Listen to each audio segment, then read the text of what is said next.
अस्सलाम वालेकुम वरहमतुल्लाहि वबरकातुहू। Welcome back.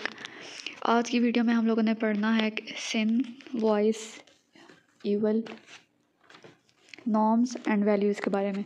सबसे पहले हम स्टार्ट करते हैं सिन। सिन होता है गुनाह, वो काम जो अल्लाह ताला के कवानीन की खिलाफ वर्जी में किया जाए या अल्लाह ताला के अहकामात के ख़िलाफ़ किया जाए, वो होता है गुनाह, sin. Or transgression against the divine law, अल्लाह ताला के बनाए हुए कानून से हद से गुजर जाना, अल्लाह ताला के कानून की अतात ना करना, अल्लाह ताला के अहकामात की पैरवी ना करना।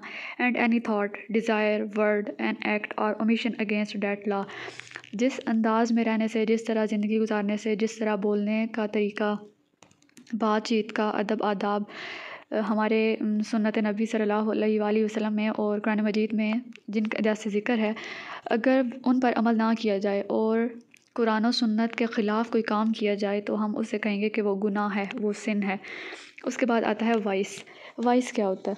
वाइस ऐसा काम होता है जिसके बारे में हमें पता हो कि ये गलत है, ये गैर अखलाकी है, ये गैर कानूनी है, लेकिन फिर भी हम वो काम करें, तो वो काम, वो आदत, वो बिहेवियर हमारा होगा vice. Vice is generally a practice, एक अमल है, बिहेवियर और हैबिट, एक तासुरात या रद्द अमल है, कोई आदत है, कंसीडर्ड इमोरल और सिनफुल, जिसको गैर अखलाकी समझा जाता है या जिसको गुनाह समझा जाता है। We can say that vice involves offences against morality, हम ये कह सकते हैं कि कोई भी गैर अखलाकी काम या अखलाकियात के दायरे से निकल कर जो काम किया जाए वो वाइस होता है। Vice is a bad habit defect, एक बुरी आदत होती है, एक बुराई होती है। बैड कैरेक्टर फ्ला, किसी की ज़ात में या किसी के किरदार में कोई ऐसा खला होता है, या नेगेटिव कैरेक्टर ट्रेट, या कोई भी मनफी आदत हो, किसी का मनफी लहजा हो, मनफी बिहेवियर हो, उसे हम वाइस कहेंगे। वाइस को हम कहते हैं बुराई। वाइस इज़ ऑपोजिट ऑफ विर्चू, विर्चू हम कहते हैं नेकी को, नेकी के मुखालिफ जो है वो बदी होती है, तो वाइस का मतलब है बदी। ईवल क्या होता है? ईवल हम कहते हैं गुनाह को। प्रोफाउंडली इमोरल एंड विक्ड, जिसको गैर अखलाकी भी समझा जाए और गैर कानूनी भी समझा जाए, उस काम को हम कहेंगे ईवल।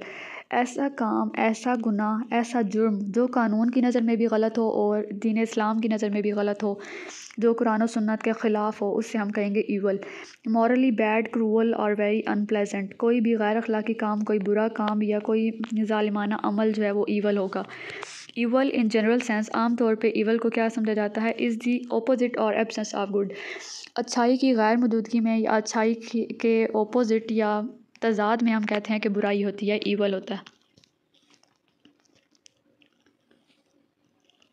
नॉर्म्स क्या होती हैं? Social norms. नॉर्म्स के बारे में हमने पढ़ा था कि एक अनरिटन लॉ होता है, एक अनरिटन बिहेवियर होता है जिसके मुताबिक सोसाइटी ने अमल करना होता है, सोसाइटी ने रहना होता है। ये लिखा हुआ नहीं होता, लेकिन ये हमारी अखलाकियात में शामिल होता है। सोशल नॉर्म्स और rules that a group uses for appropriate and inappropriate values. Social norms क्या होते हैं? ऐसे कवानीन होते हैं जिनको कोई भी गिरोह मुनासिब या गैर मुनासिब तरीके से इस्तेमाल करता है, चाहे वो अपने अक़दार के बारे में हो, किसी के अकायद के बारे में हो, रवैये के बारे में हो, बिहेवियर के बारे में हो, या एटीट्यूड के बारे में हो, उसे हम कहते हैं social norms. Social norms are the rules, ऐसे कवानीन होते हैं for how people should act in a given group or society. ये ऐसे कवानीन होते हैं या ऐसे तर्ज अमल होता है कि इंसान जहाँ रह रहा है, जिन लोगों के साथ रह रहा है, उसको उनके साथ कैसे बिहेव करना है, कैसा सलूक रखना है, ये सब कुछ सोशल नॉर्म्स में मेंशन होता है। और any behaviour that is outside these norms, ऐसे कवानीन के ख़िलाफ़ या इनसे बाहर का कोई अमल होगा जो इन नॉर्म्स में मेंशन नहीं होगा, उसके अलावा अगर कोई काम होगा, कोई गैर कानूनी काम होगा, कोई वायलेशन ऑफ लॉ होगी, कोई खिलाफ वर्जी होगी, तो वो भी हम कहते हैं सोशल नॉर्म्स के अगेंस्ट है। Social norms consist of rules of conduct and models of behaviour prescribed bye a society. Social norms जो होते हैं वो ऐसे कवानीन होते हैं जिन पर अमल करना ज़रूरी होता है, जिसे हम मॉडल बिहेवियर्स कहते हैं। हम कहते हैं ना कि हुस्न अखलाक है उसका अखलाक जो है वो मिसाल के काबिल है। प्रिस्क्राइब्ड बाय अ सोसाइटी, अब सोशल नॉर्म्स जो है वो सोसाइटी बनाती है, सोसाइटी पे डिपेंड करता है कि उसके नॉर्म्स कैसे हैं। They are rooted in the customs, traditions and value, हमारे रसूम व रवाज में, हमारे अकायद में, हमारी अक़दार में ये जो नॉर्म्स होते हैं ये मेंशन होते हैं। That gradually develop in this society, अब ये हमारे रसूम व रवाज अक़दार वगैरह जो है ना, ये हमारी सोसाइटी में आहिस्ता आहिस्ता तरक्की होती है इनकी।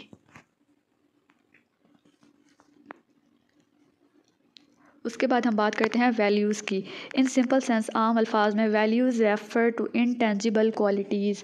अब इनटेंजिबल क्वालिटीज़ क्या होती हैं? ऐसे तरीक़ेकार जो इंसान की समझ में ना हो, यानी ऐसे जिनको हम लोग ना जो ठोस हालत में हमारे पास मौजूद ना हो, जिनको हम हाथ ना लगा सकते हों, जिनको हम देख ना सकते हों, लेकिन ये मौजूद होते हैं। और क्वालिटीज़ और बिलीफ्स, जैसे अब हमारे अकायद हैं, हमारे अकायद को कोई देख तो नहीं सकता, ना कोई मेजर नहीं कर सकता, लेकिन हमारे अकायद हैं। हम इस बात पे यकीन करते हैं कि अल्लाह ताला वाहिद है, अल्लाह ताला ने कायनात बनाई है। अब अल्लाह ताला को कोई भी नहीं देख सकता, हमारे दिल के अंदर झांक के कोई भी नहीं देख सकता अल्लाह ताला के अलावा। तो ये सब हमारी वैल्यूज़ में आता है। Accepted and endorsed by a given society. ये ऐसी वैल्यूज़, ऐसी अक़दार होती हैं जिनको अवाम जो है या सोसाइटी जो है ना, वो काबिल एतमाद होती हैं, उनके लिए फ़ायदा मंद होती हैं, या ऐसी वैल्यूज़ होती हैं जो लिखी हुई हों किसी जगह पे। Haralambos defines values as, Haralambos जो था उसने वैल्यूज़ को कैसे डिफ़ाइन किया था? A value is a belief. कोई भी कदर जो है वो एक एतमाद है।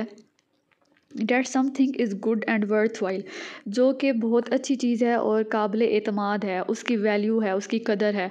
It defines what is worth having and worth striving. इसका मतलब हमें पता चल जाता है कि किस चीज़ की कितनी अहमियत है और कौन सी चीज़ जो है वो अहमियत हासिल करने की कोशिश कर रही है। अब मैं इसकी एग्ज़ाम्पल देती हूँ। जो नॉर्म्स होती हैं ना, नॉर्म्स में हम ये देखते हैं कि हमने किसी के साथ कैसे पेश आना है। हम अपने आप को देखते हैं कि हम किसके साथ कैसा रवैया रख रहे हैं, कैसे अखलाक का मुज़ाहिरा कर रहे हैं, वो हमारे होंगे नॉर्म्स। अब वैल्यूज़ क्या होती हैं? अगला बंदा हमें कितनी अहमियत दे रहा है, कितना हमें समझ रहा है और वो हमें कैसे ट्रीट करता है, कितना प्यार करता है, ये सब कुछ होती हैं वैल्यूज़, कि उसकी ज़िंदगी में हमारी कितनी अहमियत है, वो हमें कितनी अहमियत देता है। It is preferred course of action. अब वो जैसे अब हमें अहमियत देगा उसके मुताबिक ही वो इज़हार करेगा।